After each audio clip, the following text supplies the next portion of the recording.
Welcome back to episode number 34 of Talkin ATL Hawks. And as y'all can see from the fine two gentlemen above me, wherever y'all look on the screen, we went to the NBA draft party in Atlanta at State Farm Arena. But before we get into that, a few hours after we recorded on Tuesday, I believe, was it Tuesday we recorded, or was it month or?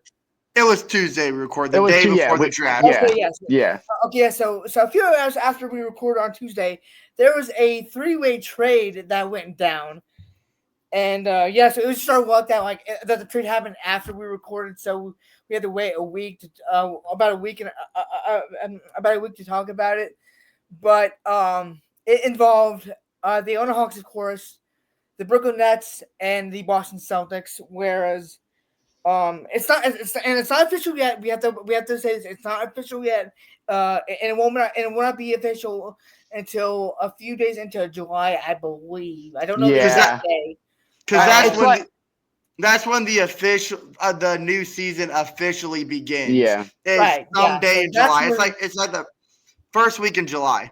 Yeah. Right. Yeah. So all right. So the trade was. I will pull it up. I will pull it real quick. The trade was, for those of y'all who may not have seen it. The Hawks. Sorry, real quick. Wait. No, you're good. Where is it? I have so many screenshots from this. Don't worry, guys. We're going to get the official word in for you. Gosh. Let's see. Hold on. Maybe I did I?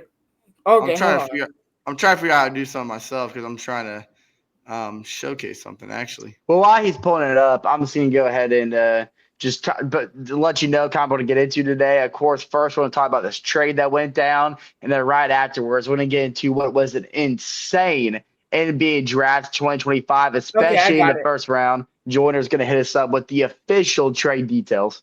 So the trade was between, again, like I mentioned, it was between Boston, Atlanta, and Brooklyn. The three-team trade sends Atlanta Kristaps Porzingis and a second-round pick to the Hawks. It was a future pick because we didn't have a pick in this past draft. Yeah. We sent Terrence Mann and our second round pick and our 22nd pick to the Nets, and George Niang and his second rounder to the Celtics. So in my opinion, I think we easily won that trade if Kristaps can stay healthy. Absolutely. It's gonna be.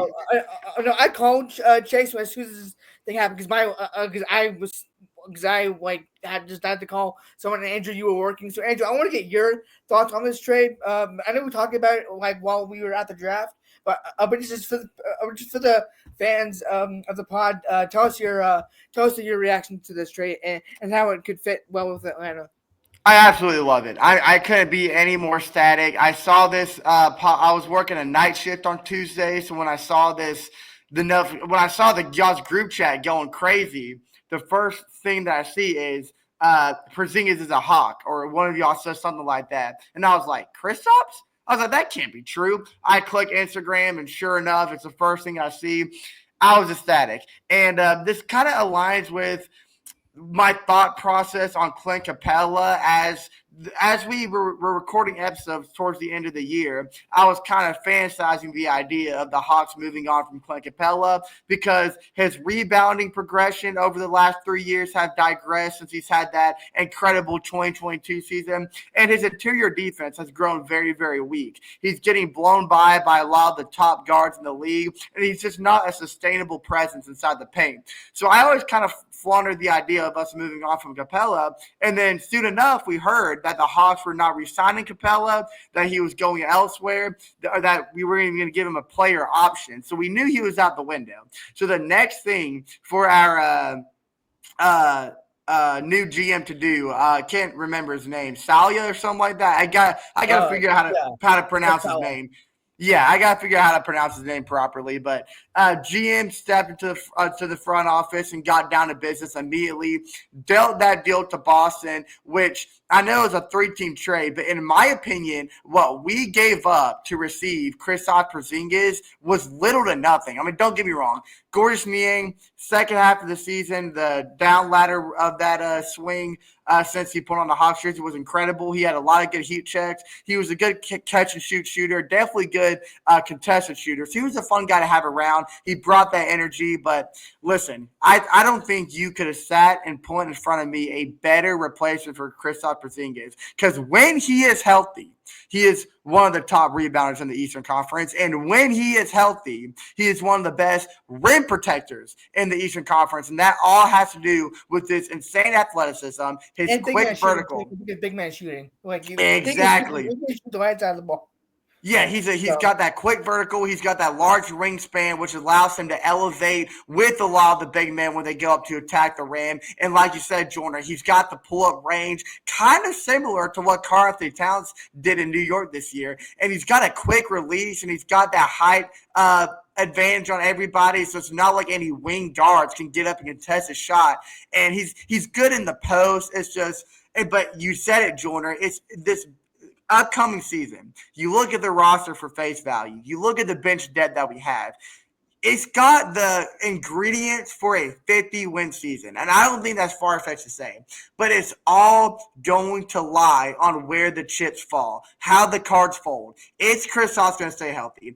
Is Jalen Johnson going to stay healthy? Because had Jalen Johnson not got hurt this previous season, we probably wouldn't have found ourselves in the play-in tournament, because we were right up there at the 6th seed and the 5th seed with the Pistons and the Bucks, Pistons, and the Bucks.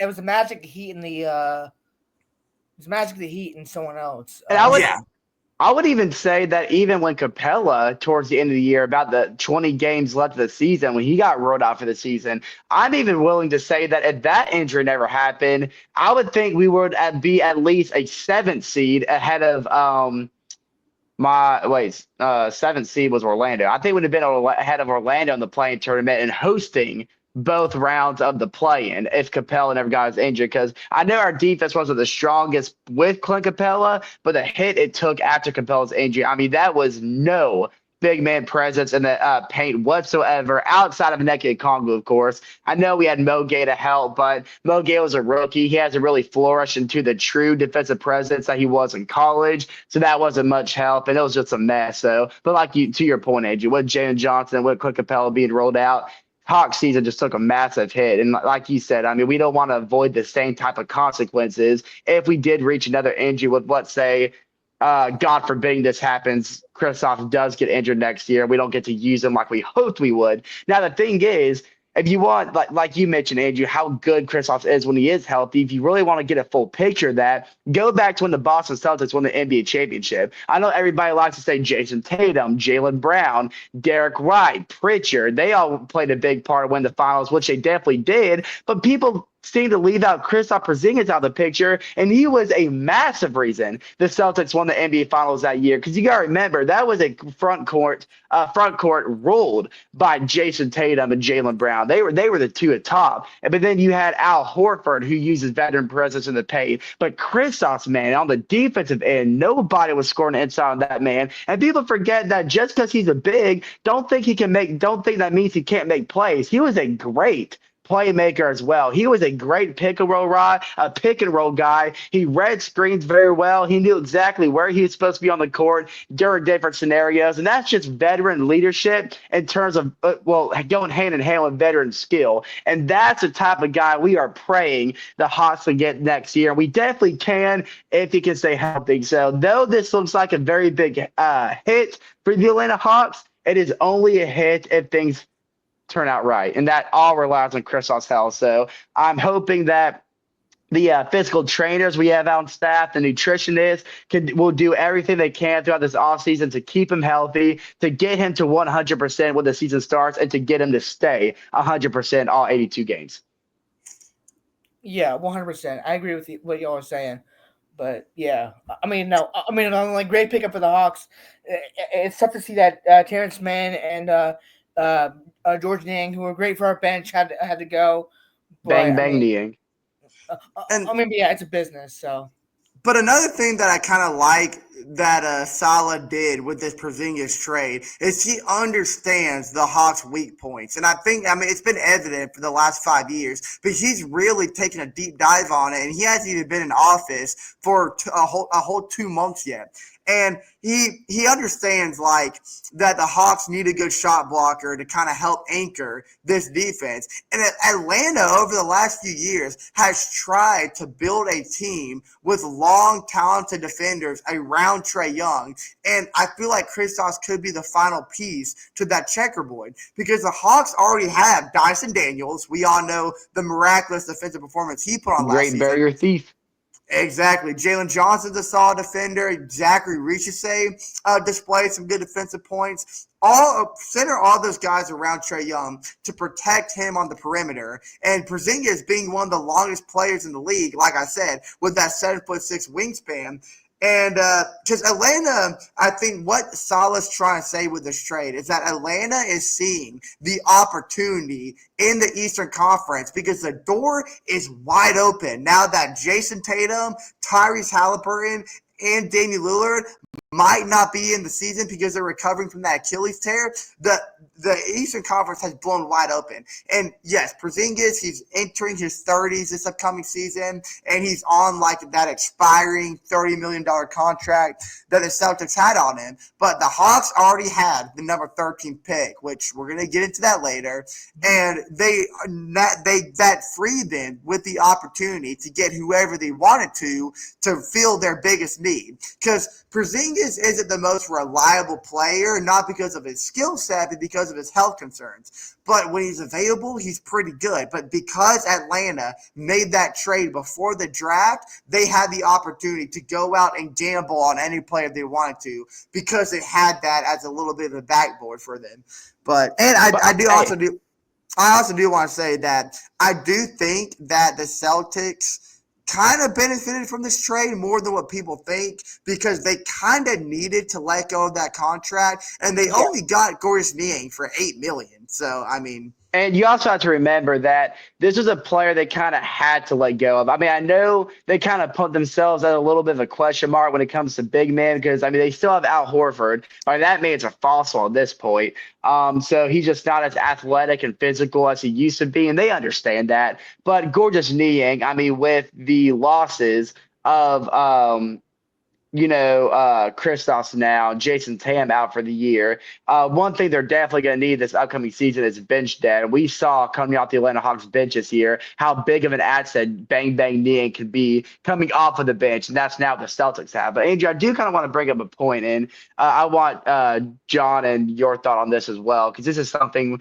this has been like the biggest focus point of the Atlanta Hawks this year is what's going to happen to Trae Young. And we kind of figured that Trae Young is going to be gone.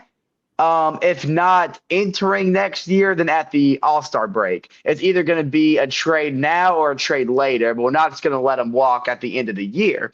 But now you make a trade like this. We have a new GM in place, Saleh, who is already making tons of moves since he was officially named the general manager. You have a coach under like Quinn Snyder that Trae Young is just absolutely in love with. Trae Young loves Quinn Snyder. They have a great and fantastic coach and player relationship. But now you're surrounding him with an ideal spot for him to play now because he understands the flourishing young talent he has in Jalen Johnson and Dyson Daniels, who already showcased their talent last year and is only going to get better, and Ike Okongwu as well, and Zachary Richese as well. But now you're giving him a veteran presence like Kristaps Porzingis, and also coming off the bench. I don't forget. I think Porzingis is a former All-Star, and Trae Young's never had that All-Star guy to be paired up with besides Murray, I believe. But we don't know how that worked out with. That's very true. That's very true. Absolutely. But I mean, yeah. So. And imagine if Saleh goes out and restructures a new deal with Karis LeVert, and we can get him back on the team. That would be huge. You need to. We got to get Karis LeVert back on the bench. Yeah, we can talk about it later. We can talk about that later, too, because I've seen some rumors that y'all like. And I'm sure you've seen them, too. What I'm seeing is, in a way, I'm seeing the 2021 version of the Atlanta Hawks on steroids. Because think about it. Think about the starting five we could have. We could have Trae Young, Dyson Daniels, This is what I would do. This is what I would do, and I want to hear you on. I would do Trae Young, Dyson Daniels, Jalen Johnson, Kristaps Porzingis, and Onyeka Okongwu, and then have Karis LeVert, Zachary Ricochet. Who else will we have? Larry Nance Jr. if you want to resign it. Muhammad Gay. Unfortunately, we won't have Powell anymore as the Hawks didn't pick up his player option, so he won't be on the team next year. Of course, Terrence Mann is gone too. We could go out and get a couple of smaller pieces. Well, I'd even mention Asa Newell, the guy we drafted out of Georgia, coming off the bench as about that well. when we get to the draft part, but okay. Yeah. Well, we'll kind of. Well, I'm not going to get into him yet. We got we have plenty of time to get into him. You didn't mention Ricochet at all. Oh, I did. He's coming off the bench. I would have Ricochet coming off the bench. I wouldn't. I would. Now, here's the thing. This is why. Imagine the stack you could have with Kristaps Porzingis and Onyeka Okongwu and have them. I would lessen Kristaps' minutes though, and not get him the full starting role minutes. Right. And then when he's off the bench, just put in Zachary Ricochet, and then when Onyeka Okongwu comes out, put in Muhammad Gay. And it's only going to be a limited time because we know, regardless of what happens, this trade does not change a thing. And I talked about this with Joyner when he gave me a call, that even though Kristaps is on the team now, Onyeka Okongwu's role does not get smaller. We understand that he is absolutely 1,000% ready to step into a much bigger role than he's been playing since getting drafted, and that does not change a thing that Chris was on the team. Now, you can either stack them and start them both with Kristaps playing power forward and Onyeka Okongwu playing center, or you could start Zachary Ricochet and put Kristaps Porzingis at center and put Onyeka Okongwu on the bench. Because the height, when tip balls easily. Yeah, I'm not against that either. And if that does happen, then that means Onyeka Okongwu would still get starter-ish minutes just coming off the bench. Well, that still increases his role, and especially with Kristaps being going to have to play him a little more carefully because of his injury history. Injury prone. Exactly. That means Onyeka Okongwu is still going to be our main big man, even though he's coming off the bench. So whatever way Quinn Snyder wants to play this, I completely trust him. Either way, I know that Trae Young is going to get young and veteran leadership and experience coming through the starting lineup and off the bench, which is something we haven't seen since 2021, which is why I was saying it's kind of 2021 on steroids, because it's definitely better than that roster. And that's saying something, because that roster almost went. If Trae doesn't get injured, that roster is going to the NBA Finals. I don't care what anyone says. And I think we beat the Phoenix Suns. I'm saying it. If Trae Young never got injured in the Eastern Conference Finals, the Hawks are NBA champions. And I mean that fully. Yeah, sorry. I was just going to say, I know we got to move on. I know we got to move on to the draft, but and yeah, I'm sorry. I know I was kind of blanking out, but yes, Chase, I do agree with that take. I don't want to say we do win the finals, because I think people don't give that Suns team a lot of credit than what they are. We beat the Phoenix Suns. But I'm not saying we don't. I'm not saying we don't. We definitely could. But I'm not going to say that as confidently as you are. But I am going to say confidently that we beat the Bucks, because the fact that we were able to take him to 6 games, even though Tryon got hurt in Game 4, is – and the game that we played, Game 5, that we played – Yeah, he got injured in Game 3. But the Game 4 I think Giannis got hurt like Game 4, I believe. The Game 4 Giannis got hurt. That's why we I think that's why we went to 6. It's because Giannis got hurt.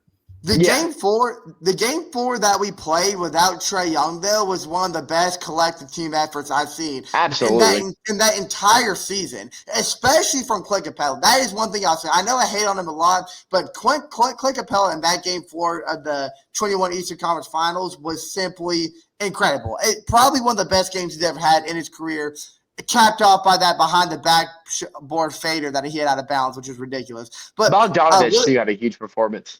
Really quick before we get into the draft, I do want to say my thoughts on why I think it's important that we keep Zachary in the starting line. This is what I do.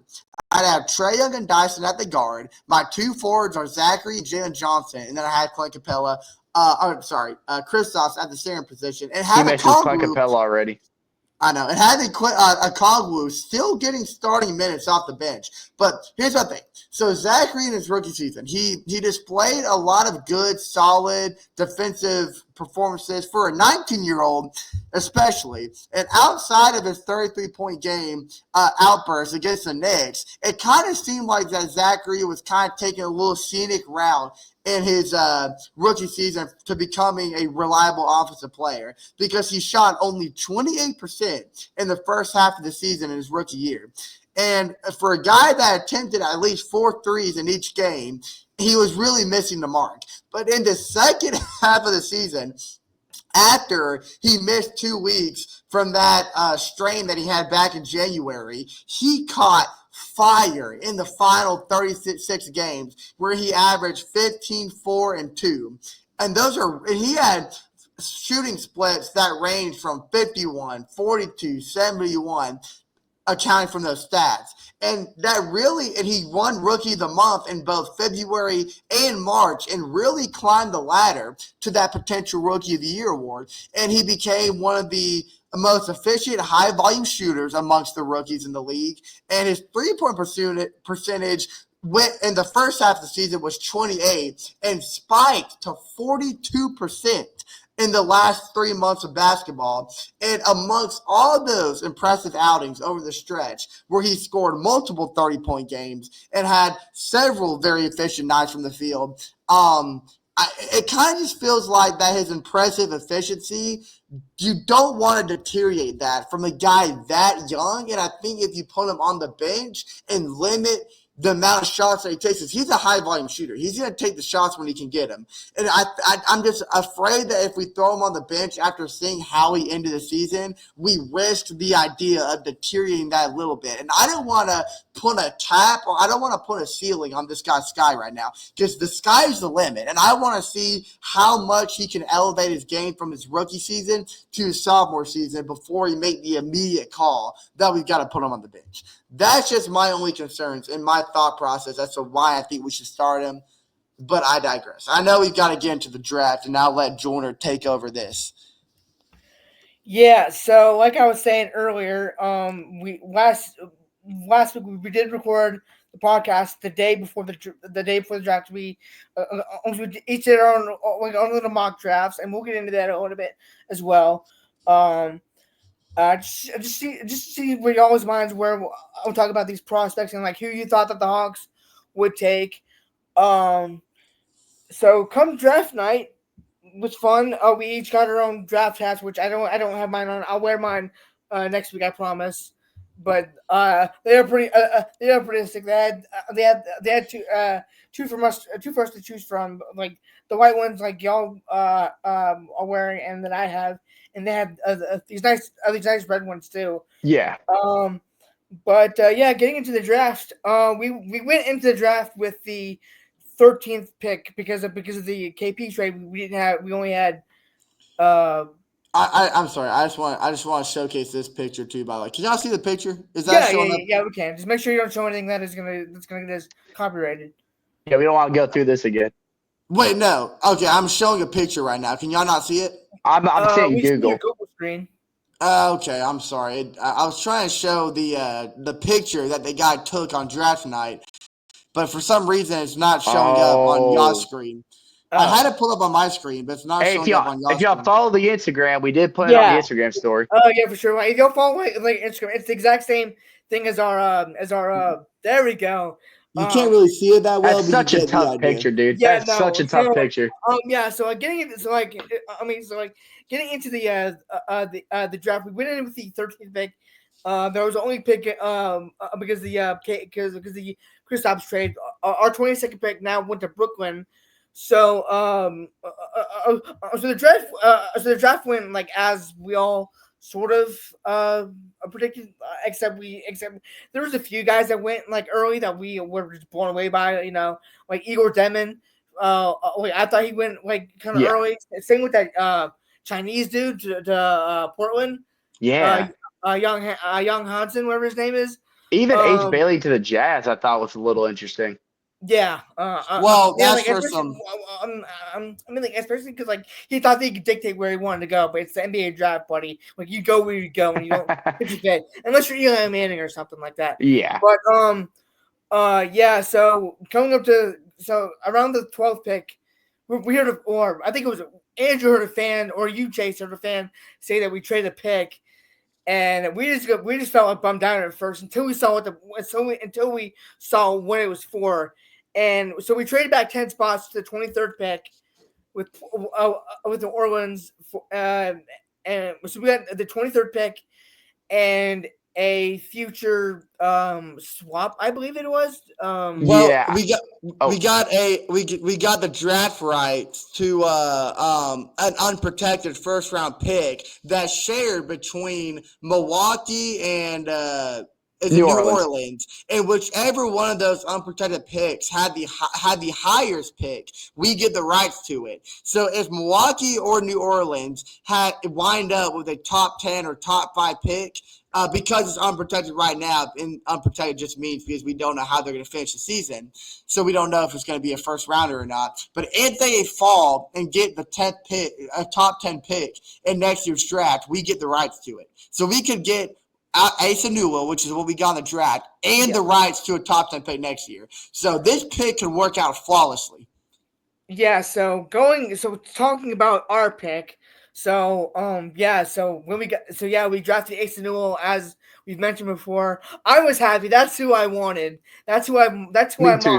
Actually at 20 at 13 and a man 22 in both my past mocks. So I wanted him this entire time.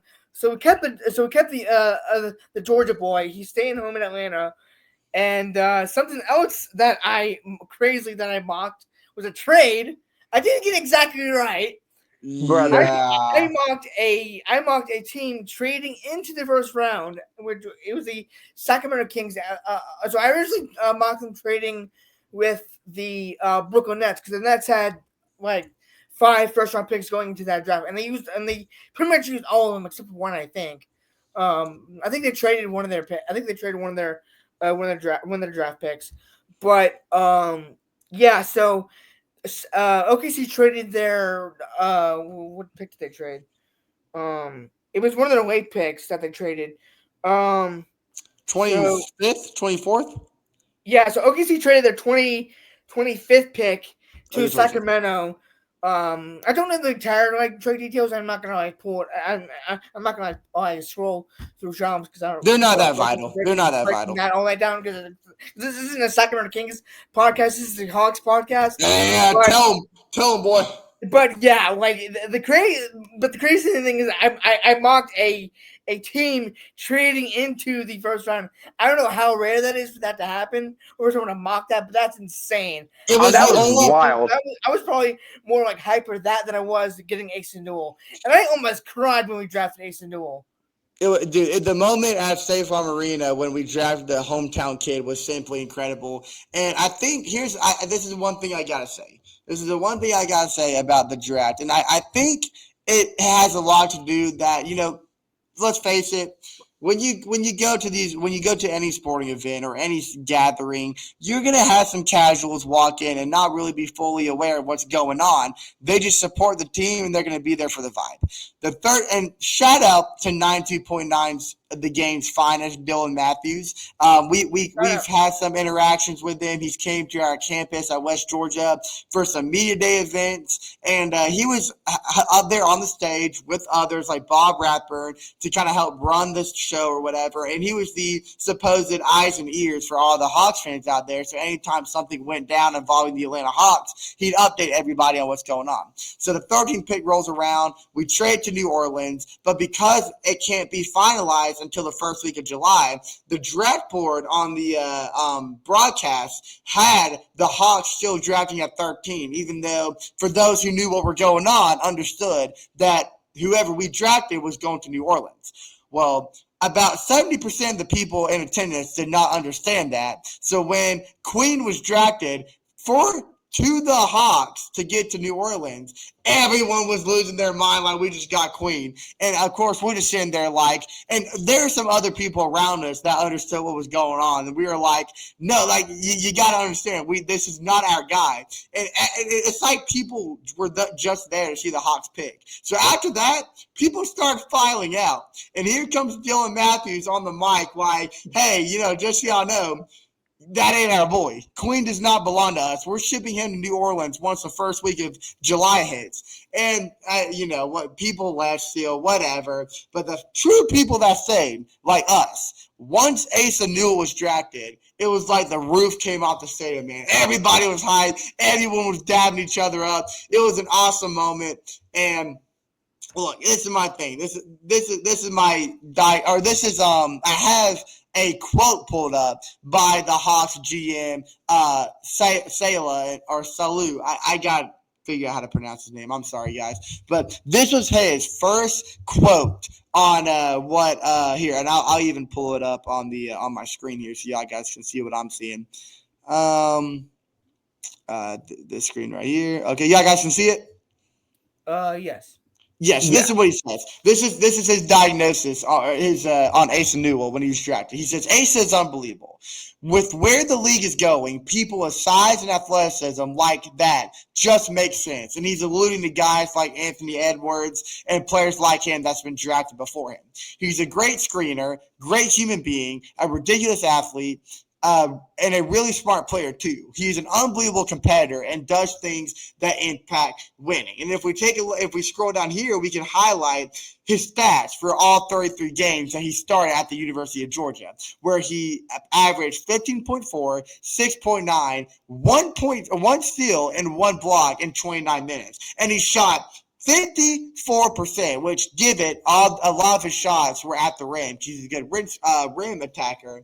He earned SEC Freshman of the Week honors 4 times during the season's campaign, and he matched Anthony Edwards' program record set in the 2019-20 season. And anything that touches what Anthony Edwards did at Georgia excites me. And we have him in a Hawks jersey paired up with the potential starting lineup that we just went over a couple minutes ago.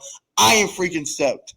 Well, here's the thing. Asa Newell, especially if you want to go back and look at his draft tapes, one thing you're going to notice about him is that, he's lanky, of course, but he uses that length on both ends of the court, especially in transition. He is quick and well-paced on both ends of the court and getting to both ends of the court. And there's one game in particular that I love to go back and watch, and it's that game against Grand Canyon when Georgia played Grand Canyon in State Farm Arena, very ironically, not knowing that in a couple months he was going to be an Atlanta Hawk and playing that stadium a lot more often. But one thing you'll notice in that game especially, you'll see it all throughout his college career, but that game does a great job showcasing it very well, is that on the defensive end, he creates problems. He disrupts passing lanes. He blocks the vision of the ball handler. He has great defensive skills against players with great ball handling and ball control. But once he disrupts an offensive possession for the other team, he is quick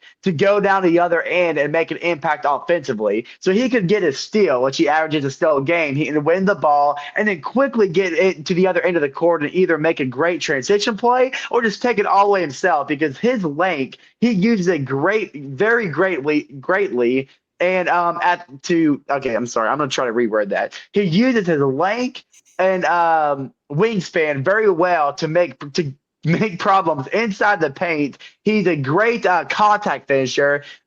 He attacks the rim very well against tall defenders.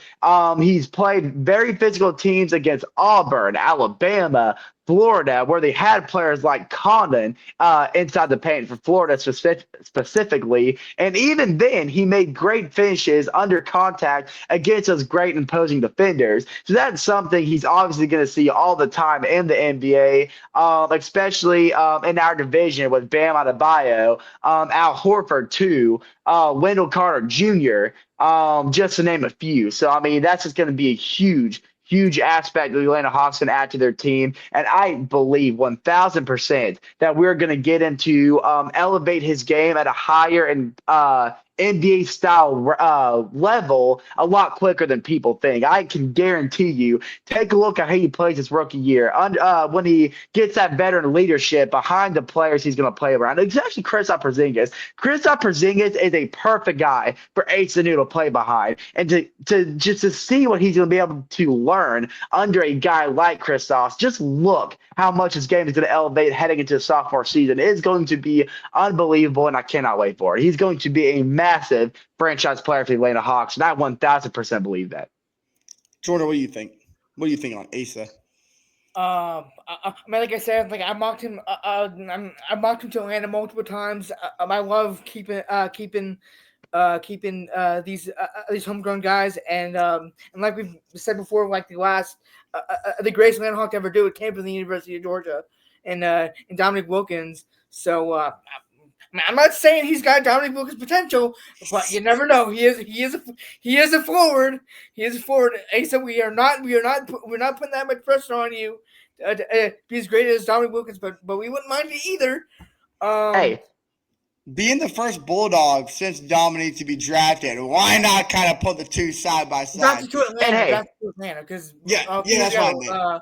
That's what Anthony Edwards was drafted to Timberwolves, but and I kind of want to say this, and I know we talked about this at the end of the draft. We kind of brought the statement up. I kind of want to bring it up again because look, Landry Fields. We all know we had our frustrations with them. Go back and watch our episodes throughout the season, especially at the trade deadline, and just hear all types of rants we had about Landry Fields. And to give Landry Fields some credit, he did try to make some really good moves. Like DeJounte Murray, that was a good though it was a reach because I wasn't that big of a fan of it when it originally happened, just because I could kind of just tell that those were two players, him and Trae Young, that just weren't going to mesh well on the court, which they didn't. He drafted pretty well. I was always a fan of the players he drafted, and they all turned out well. Like Nneka Okongwu, Jalen Johnson, Zachary Richardson, they are thriving in the NBA right now. But what he failed to do was offseason wise and at the trade deadline, when he noticed a problem, he didn't do a good job fixing it. And one of the biggest problems we always had was Trae Young never had the all-star level players to play around. And that's something he just didn't do a good job at all fixing. But just in the couple of months that Salah has been the Atlanta Hawks GM, he has done more. I'd say weeks, honestly. Didn't we just promote him like at least a month ago? It's been like a month and a week since he's been. No more than that. It's been no more than that. But like, we haven't had him for 2 months. We've had him for at least like a month and a half, like Andrew just said. And already he's doing more. He's taking bigger risks and being more aggressive than Landry Fields ever was. And then just in the little time he's been our GM, look at the position he's put to next year. At the end of the season, I was thinking next year or this upcoming season was going to be nothing more than a transition year, that we're just going to kind of see what happens, let Trae Young go, see what kind of package we can get out of him, and just kind of build from that. But all of a sudden, we are in a position that we can actually go out there and compete. Like you said earlier, Andrew, people are actually out here talking that the Atlanta Hawks could be a 50-win team this upcoming season. If we get 50 wins, that is easily a top 4, top 3 spot in the Eastern Conference playoffs, especially after how wide open we know it's going to be. So now all of a sudden we're in a position that we can compete next year. Not only that, we could actually have a chance to restructure a new contract with Trae Young, and he could be in a position that he could only compete not this year, but the year after that, and after that, and we could be a legit championship team in the next 5 years, within the next 5 years, in those next 5 years. And that is all based on these moves, these 2 simple, aggressive, and risk-taking moves that he has made in that GM chair. And that's something I want to acknowledge because it's important, and he is winning over the hearts of Atlanta Hawks fans, especially me. And this is something that I think we also have to bring up that I don't think we've talked about a lot. And this is something that I heard Kendrick Perkins, because he was on the draft show on ESPN that was broadcasted throughout the stadium.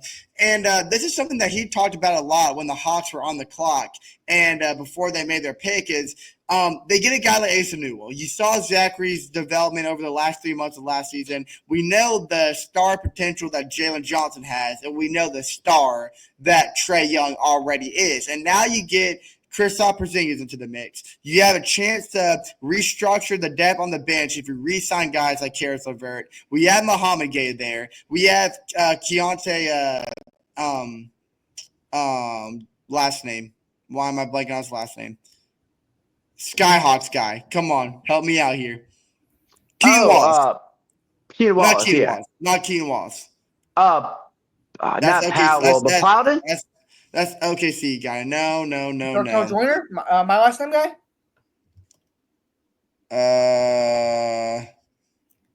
Oh gosh, he's gonna kill me, guys. Is it?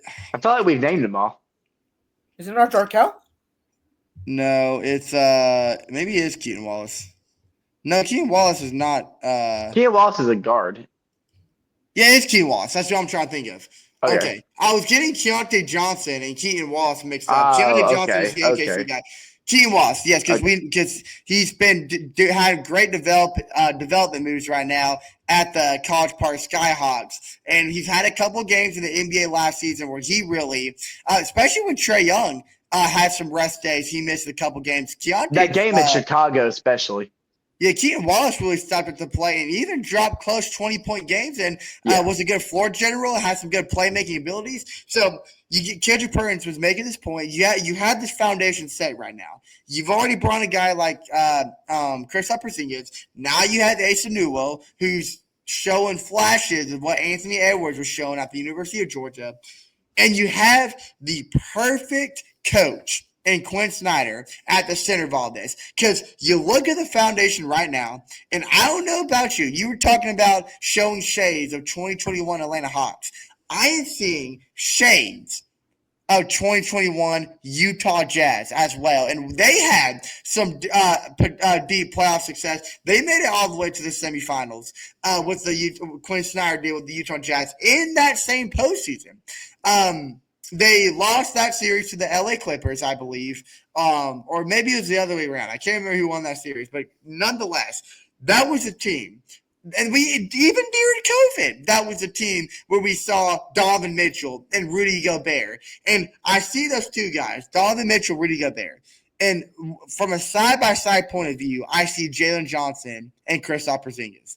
That's the kind of duo I see there. And the Hawks already have the upper hand because they have the elite playmaker at the point guard position with Trae Young. That is something that I think the Utah Jazz was lacking with that team. So Quinn Snyder knows what kind of schemes he needs to throw to interlude that duo and have Trae Young continue to do what he does at the floor general spot. And with the trade that we made with the 13th pick, the freedom that we gain, I'm going to keep talking. I don't know what happened to Chase. But the freedom that we gain is the ability to get a top 10 pick in next year's draft, which I've already mentioned, which is so loaded with draft prospects. I am going as far to say that next year's draft is 2 times more loaded than what we got in this year's draft because we have the potential to go out there and get a guy like Darren Peterson out of Kansas, AJ DePastenza out of, I probably butchered that last name, out of BYU, Cameron Boozer out of Duke, Nate Amit out of Tennessee, Mikael Brown Jr., Jaden Quintonitz. You get my picture here. We can't have it's gonna be a domino effect from this point on because of the potential we have to carry on to next year's draft and so forth. Because we needed draft capital and we got that. And even at Chase's point, it kind of feels like what happened last Wednesday could save Trae Young's future here in Atlanta because it kickstarts a new path forward that avoids another potential rebuild because we're going to keep on stacking on to what we already have. And it kind of feels like the hinges are on, and this is the truck that's going to pull us out of the mud right here because now we don't have to wonder, is this going to be another year of lackluster interior defense, of a lot of turnovers, of not a lot of support around Trae Young's mediocrity play style. It kind of feels like this is going to to be the leap that we needed to take, and it's because barring injury, because we know how good Kristaps is. We know that Jalen Johnson. We don't know. We don't know how close to 100% he's going to be by the start of the season. We don't know all that yet.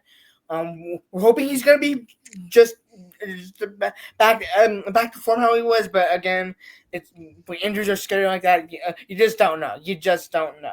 So, yeah, exactly. You have to play it by ear. But this is all set up because of what Chase said, because Salah is willing to take the risk and attack the real the real weak points of this team that Lazy Fields just kind of threw off to the side and refused to attack.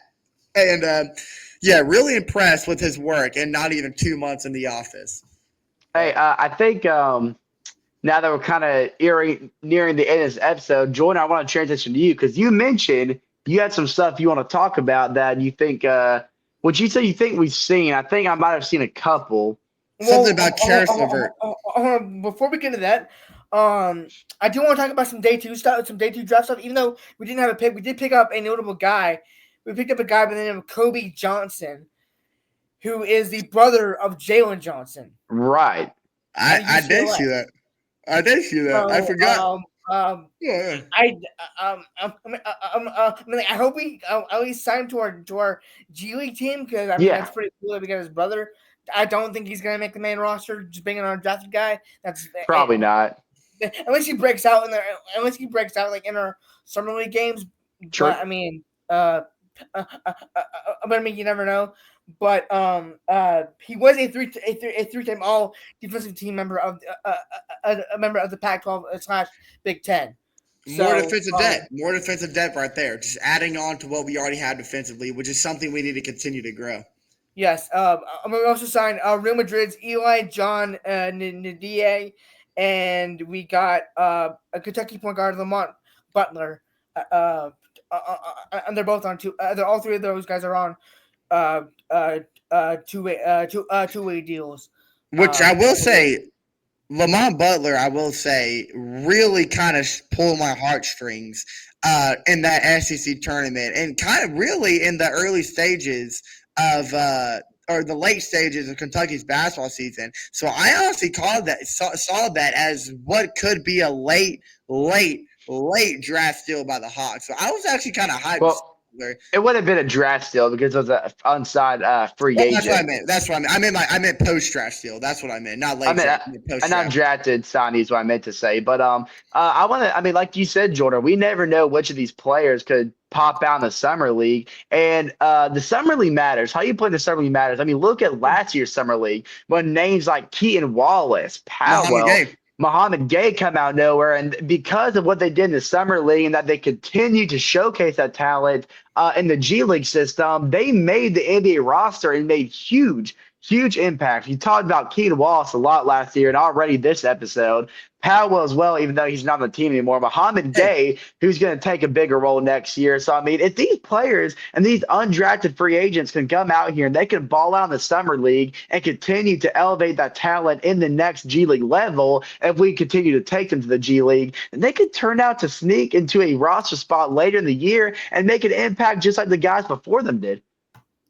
You never know. So speaking of Dominic Barlow, getting into the news that I was foreshadowing about, so we did release, we did cut Dominic Barlow's contract. So he is a free. We did not pick up his option. So he is a free agent. Yep. So it's looking like he's gonna be signed to another team. But the thing I was talking about, y'all were talking about getting Karis LeVert back. It's looking like he's gonna go to Detroit. And we're gonna be getting I'm gonna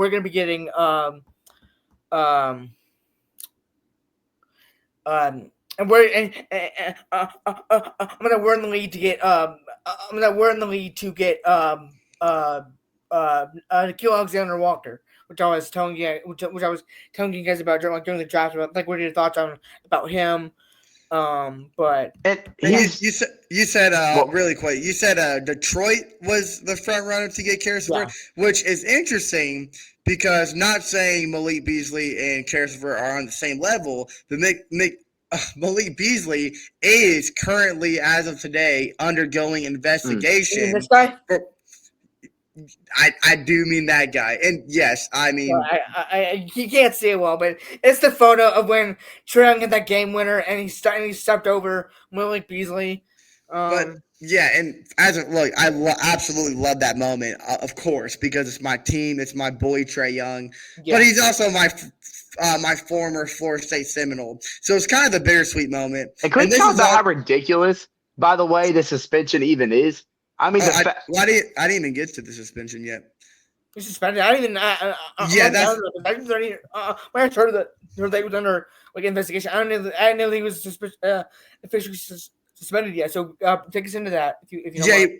he's getting well, he's already been suspended, but the investigation is for the length of the suspension because because he's already been allegedly caught for gambling during the on the Pistons during the last or on himself. I don't know which one it was over the course of last season, but the It was the Pistons. investigation is Well, going it to. wasn't just the Pistons; it was NBA games in general. They're trying to figure out if it was like because they don't know what he was betting on. They don't know if they were betting on Pistons games or if he was just betting on other NBA games, Yeah, which you still but- can't do. Even if you're not playing in the Yeah. games, it's still against the rules. Because that's going to open up the possibility of potential tampering to his play or the team's play and this and that. So the investigation is going to determine on how long his suspension is going to be either extended or if it's just going to remain the same. So this is bad news for Malik Beasley. So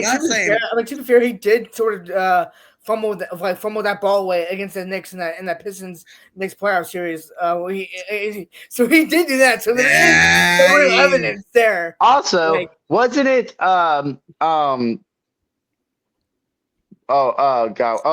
shoot.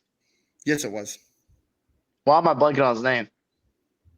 Jalen Brunson. I don't know why I couldn't think of his name. Was it Jalen Brunson's the game-winning shot he had in Game 6? Wasn't that in Malik Beasley's mouth?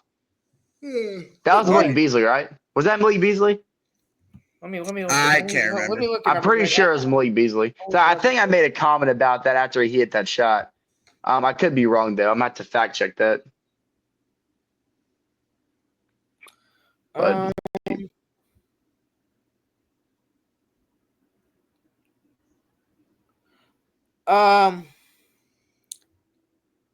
no, it was not against. It was not.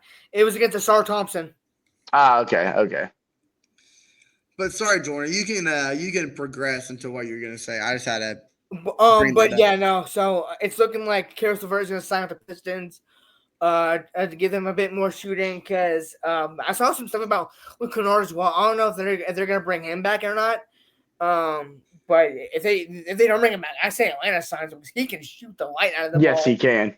And that'd be a great replacement for a Gorgeous Niang, shooting presence like that coming off the bench. I mean, shoot, I'd say he'd be a good sixth man. Yeah, I would too.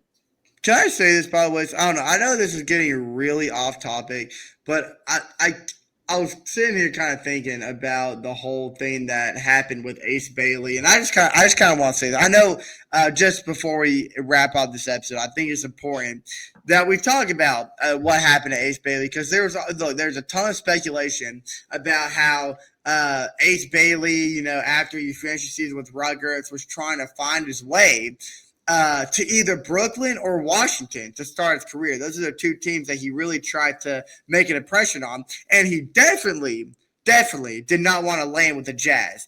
And that did not deter the Jazz president to lead the front office into scooping up Bailey with the fifth pick.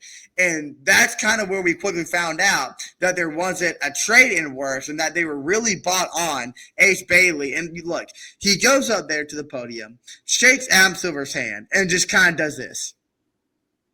I mean, just no excitement. And he even mouthed the F word when the Jazz drafted him. I thought that was someone else. Yeah, that was the guy that the Raptors drafted. Yeah. No, I think that was Ace Bailey. No, that was Finney. That was Connor Finney-Smith, right? That's who the Raptors drafted. No, Colin Murray Boyles. I said Finney-Smith. That's what I meant. Yeah, it was a South Carolina guy. Yeah, that was the guy who was unhappy. That's who drafted the F-bomb. I thought it was Ace Bailey, but I'm about to look. Ace Bailey probably wanted to. I'm just gonna. Which Kendrick Perkins talked about that, by the way. And Kendrick Perkins named 1,000 reasons why Ace Bailey should be happy playing in Utah. They have a fantastic fan base, one of the best in the NBA, one of the most loyal in the NBA. They have a great head coach. They have a great front office, and he is surrounded by thriving talent, especially big men. So that just opens the way for him to play his style of game. So there is, and if you look at it in hindsight, Utah is a perfect place for Ace Bailey. A better fit, in my opinion, than Brooklyn and Washington. I just think this is a direct result, a direct negative result to what like the NIL and players getting paid in college, and with all these endorsements and incoming revenue. This is the negative side of it right here. Because who are you as a 20-year-old guy coming out of college to say, "Hey, I don't want to play for your organization, even though you drafted me"? Like, be thankful that you're in the freaking league right now. Like, that's just such a distasteful look for a guy like Ace Bailey, because I love the guy, good kid, tons of talent. But Mike, what gives you the right to go up there and say, "I'm going to do whatever I can to make sure this team avoids me because I can do what I want"? Like, you know what I mean? I hope that's the first two questions that the Utah's front office asked them is, who are you and what gives you the right? Yeah. Shout out Michael Scott. Yeah. But yeah, that's my but I don't know if y'all guys have any closing remarks that y'all guys want to make. I mean, no, I don't. It's just been a really good week to be a Hawks fan. Honestly, I can't think of a more perfect way that this past week went. Getting Kristaps, getting our guy in Asa Newell. I mean, maybe if we somehow kept get both picks and maybe use both picks, but hey, it worked out. But still, we got a great pick in the future next season, depending on how either Milwaukee or New Orleans does, which they are both projected to miss the playoffs. Because Washington is Washington and Milwaukee doesn't have Dame this season. Yeah, that's all I gotta say. Absolutely, man. Chase, how about you? Sorry, Chase. Welcome back. I guess like next time we talk to y'all, we'll be maybe not talking about some Hawks free agency signings, because free agency does open up this week. And I don't think our GM is done. I really have a gut feeling that I don't think he's done shopping around, and we're gonna make at least one more impactful move before the summer league kicks off. The NBA's already been insane today. There's already been a lot of intriguing things that's happened in the NBA today. Oh, 100%. Especially with Colin Sexton. LeBron said that he was coming back. James Harden re-signed with his team.